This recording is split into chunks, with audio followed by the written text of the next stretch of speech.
Bonjour chers amis, bonjour le monde. Dans cette vidéo, j'aurai pour but de vous apprendre à comment faire son propre résumé sur la leçon muscles striés squelettiques. Deuxième hypothèse. Le muscle est-il le siège de certains phénomènes pendant son travail? Ici, nous allons donc faire des analyses, des interprétations et même des conclusions. Je vais donc laisser la parole à Binam Ruth avec un art oratoire très développé.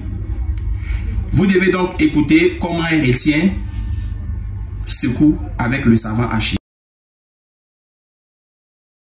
Nous sommes à ta disposition. Merci. 3. Le muscle est-il le siège de certains phénomènes pendant son travail? 3.1. Exploitation de documents. 3.1.1. Observation. On observe un document montrant un enregistrement simultané du mécanogramme et de l'électrogramme dans le cas d'une secousse isolée. 2.3.2. Résultat.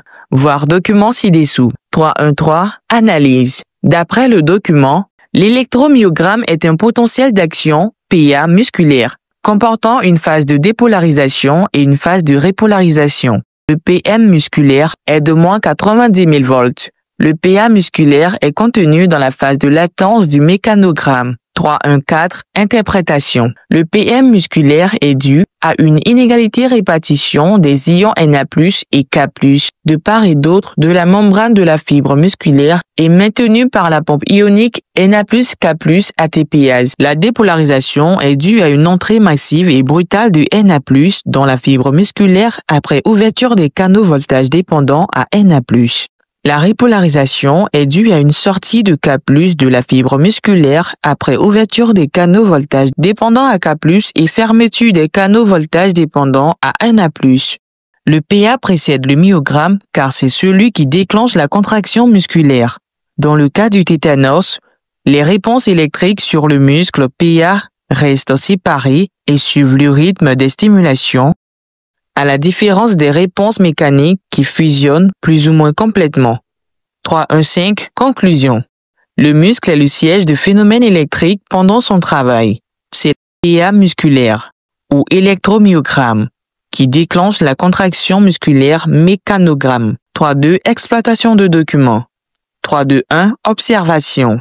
On observe un document montrant deux courbes superposées, un myogramme et une courbe de chaleur. 3.2.2. Résultat.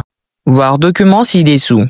3.2.3. Analyse. D'après le document, la chaleur initiale se produit pendant la phase de contraction musculaire et la chaleur retardée pendant et après la phase de relâchement musculaire. 3.2.4. Interprétation. La chaleur initiale correspond à l'utilisation des composés phosphatés par la fibre musculaire. La chaleur retardée correspond à la constitution des composés phosphatés utilisés au cours de la contraction. 3.2.5. Conclusion. Le muscle est le siège de phénomènes thermiques pendant son travail qui correspond à une libération de chaleur s'effectuant en deux étapes principales. Une chaleur initiale et une chaleur retardée. 3.3. Exploitation de documents. 3.3.1. Texte. 3.3.2. Analyse.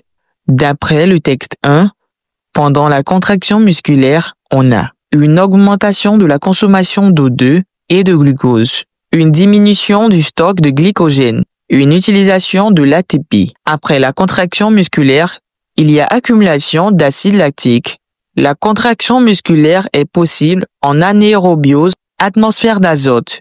D'après le texte, il se produit des réactions d'oxydation dans les mitochondries.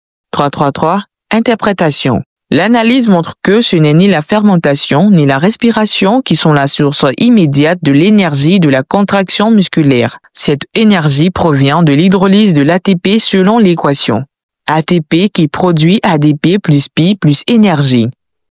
Le taux d'ATP musculaire maintenu constant montre que l'ATP utilisé lors de la contraction musculaire est constamment restauré. Voir document ci-dessous. 3.3.4. Conclusion. Le muscle est le siège de phénomènes chimiques pendant son travail.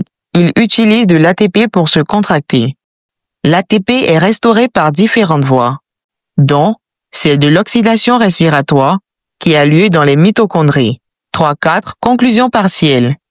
Le muscle est le siège de phénomènes électriques thermique et chimique pendant son travail. Conclusion générale. Le muscle se contracte en travaillant et il est le siège de phénomènes électriques, PA musculaire, thermique, chaleur initiale et chaleur retardée, et chimique, consommation d'ATP pendant sa contraction.